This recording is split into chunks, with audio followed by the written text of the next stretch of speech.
I'm Alessandra Barrett, Senior Content Editor for JOC, and I'm at our 2019 TPM conference with Mark Laufer, CEO of Laufer Group International. Great to see you again. Nice to be back.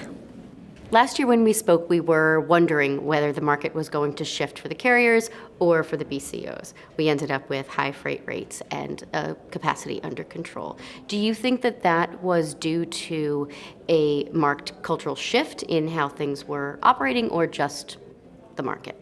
Actually, it's a little bit of both. Last year, we saw a traditional space situation that works in the carrier's favor, and as they have done in every tight space situation, they raised rates and held them.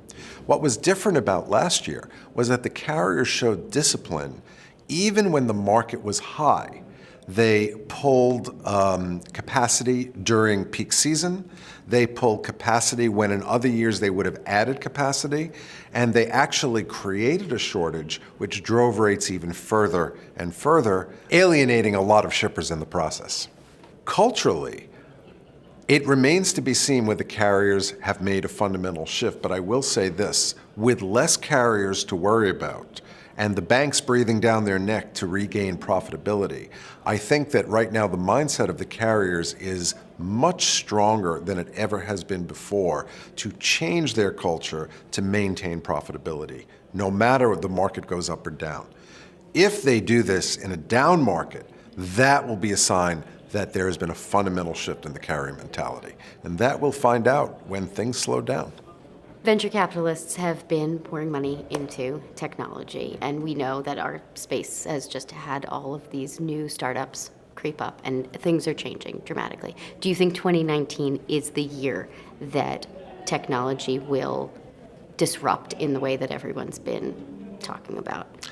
This is probably the most interesting question facing the industry right now. I may be a minority view, but I actually think that technology is not the driver that many people think it is.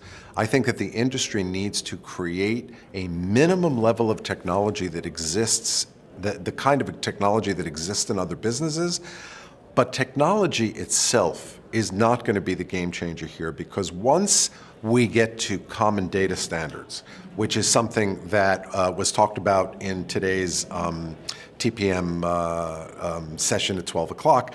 Once we get to a place where we have standards that are adhered to by all the carriers, everybody will have access to the same level of technology, which is the idea. And then it will just be as common as the kind of technology that you have on your phone or anything else. And service will continue to be the differentiating factor. So no, I don't think that technology will be the differentiating factor, and I think that VCs are in for a very, very sad surprise when they figure this out. I think there's an awful lot of money chasing a dream that is not going to come to fruition in our industry. On the topic of evolution of the industry, we have ocean carriers walking into or expanding into custom brokerage.